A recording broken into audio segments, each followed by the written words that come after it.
1 plus 1 égale à 2. Et tu l'utilises toujours et ça marche. Tu évolues avec, mais sans jamais chercher à savoir pourquoi c'est comme ça. C'est exactement ce que je vais faire dans cette vidéo. Je te donne 7 conseils que tu vas copier, coller, appliquer à tes campagnes publicitaires pour augmenter considérablement tes performances, augmenter tes ventes et l'acquisition de tes prospects qualifiés. Donc ces 7 conseils copier, appliquer à tes campagnes publicitaires vont littéralement changer la manière dont tu vois les performances de Meta Ads en 2026. Donc si tu tombes premièrement sur ma chaîne YouTube, par ici je donne souvent des astuces clés qui vont te permettre d'augmenter tes performances sur Meta Ads pour accroître les performances de tes campagnes publicitaires et voir ton business évoluer. Et si tu ne me connais pas encore, moi je suis Crépin Anagono, je suis média buyer, créatif stratégiste. J'aide les entrepreneurs, coachs, formateurs et commerçants à mettre en place les campagnes publicitaires qui convertissent le mieux. Le premier conseil que je vais te donner dans cette vidéo, c'est d'arrêter d'utiliser le bouton booster la publication. C'est très rapide, mais ça ne donne pas souvent des résultats. La majorité de ce que vous récoltez, ce sont des likes, des commentaires, en général des interactions. Je vais t'appeler à arrêter d'utiliser ce bouton booster la publication. Alors rapidement, on passe au deuxième conseil que je te donne dans cette vidéo. C'est d'avoir un seul objectif par campagne publicitaire. Ne mélangez pas dans vos campagnes publicitaires le fait de faire réagir quelqu'un sur votre publication et le fait de vendre ou le fait d'acquérir des prospects. Choisissez un seul objectif et laissez votre campagne prendre correctement pour vous apporter les meilleurs résultats possibles. Par exemple, si tu veux faire des ventes, choisis directement l'objectif vente au lieu de passer par des campagnes interaction. Troisième conseil qui fait peur le plus aussi, c'est de laisser l'audience gérée par l'IA. Bien sûr que ça fait peur au début, le fait de se demander est-ce que l'IA va pouvoir bien cibler les gens avec votre campagne publicitaire. Cela revient maintenant à vous, votre stratégie créative, parce que vous devrez savoir, nous sommes à l'ère du fait que c'est le créatif qui fait le ciblage.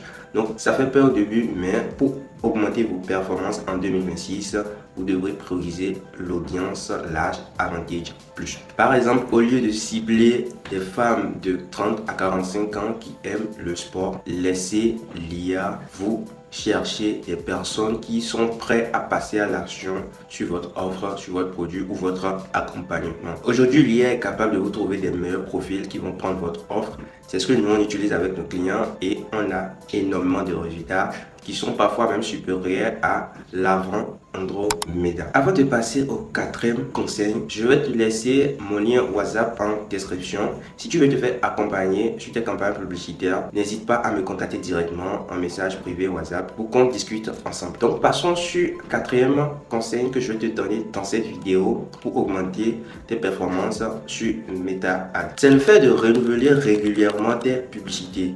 Lorsque vous laissez des publicités qui font 2 semaines, 3 semaines et que les créateurs sont fatigués, si les gens voient toujours les mêmes publicités, vos résultats baissent petit à petit et votre taux de répétition augmente de plus de 2. Lorsque vous faites des campagnes froides par exemple, de plus de 2, là ça prouve que votre créatif est fatigué. Vous êtes en retargeting, si ça dépasse déjà 3, ça veut dire que votre créatif est fatigué. Donc faites tout possible et renouvelez vos créas après 2 et 3 semaines pour montrer votre publicité à des personnes qui ont déjà vu votre publicité, ce qui augmente les conversions.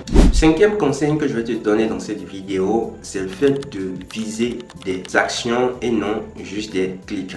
Lorsque vous voulez mettre votre campagne publicitaire, créez des événements de conversion à forte importance que de passer juste sur les page views ou les inscriptions. Cela aide aussi Meta à chercher des profils correspondant à des personnes qui ont passé vraiment à l'action et non juste des personnes qui se sont inscrites ou des personnes qui ont appuyé sur des boutons qui ne sont pas vraiment importants sur votre site. Donc, créez des événements personnalisés et notez, pointez de doigt ces événements personnalisés comme des événements de conversion finale. Sixième conseil que je vais te donner dans cette vidéo, c'est le fait de recibler des personnes qui sont déjà intéressées par ton produit une fois, ceux qui ont pris part ton site web, qui ont passé un peu de temps sur ton site web, ceux qui ont mené des actions sur ton site web, ceux qui ont visité une fois ton site web ou tes landing page que tu as créé. Recibler ces personnes et proposer à ces personnes-là des publicités de conversion directe. Ça, on appelle le retargeting où vous présentez votre offre directement. Au lieu de commencer à présenter encore votre produit, les bienfaits de votre produit et tout ça, ces personnes-là connaissent déjà votre marque. Et maintenant, vous allez faire des publicités et les recibler et les rediriger maintenant à passer à l'action avec des offres promotionnelles. C'est très important. Cela amène ces personnes-là qui connaissent déjà votre marque et votre produit a rapidement passé à l'action et vous augmentez votre conversion. Le dernier conseil que je vais te donner, c'est très important pour ne pas faire des erreurs lorsque vous optimisez votre campagne publicitaire. C'est regarder en détail ce qui marche vraiment. Vérifiez les résultats par âge, par endroit où votre publicité s'affiche. Vous serez surpris de voir combien de budget qui part vers des zones qui ne donnent rien. Et surtout, je vais mettre l'accent sur quelque chose. Si vous êtes en audience froide, c'est possible d'avoir des créatives qui ne donnent rien, mais qui aident les autres créatifs à convertir. Dans ce cas, il ne faut pas couper des pubs qui ne donnent pas encore. Mais lorsque vous êtes en retargeting, s'il y a des endroits où votre budget part et qui n'apportent pas de conversion, il est clair que vous pouvez stopper ces créatives-là au plus vite possible. Donc c'est tout pour cette vidéo. Si tu as aimé les 7 conseils que je viens de te donner, n'oublie pas de t'abonner et d'activer la cloche de notification pour ne pas manquer les prochaines vidéos sur cette chaîne. Ces vidéos qui participent à la croissance de ton entreprise, de ton business. Et si tu veux que je t'accompagne à mettre en place des campagnes publicitaires qui convertissent le mieux, je te laisse mon lien WhatsApp en description. Envoie-moi un message privé pour qu'on en discute. Donc c'est tout pour cette vidéo. On se retrouve dans la prochaine vidéo. Ciao.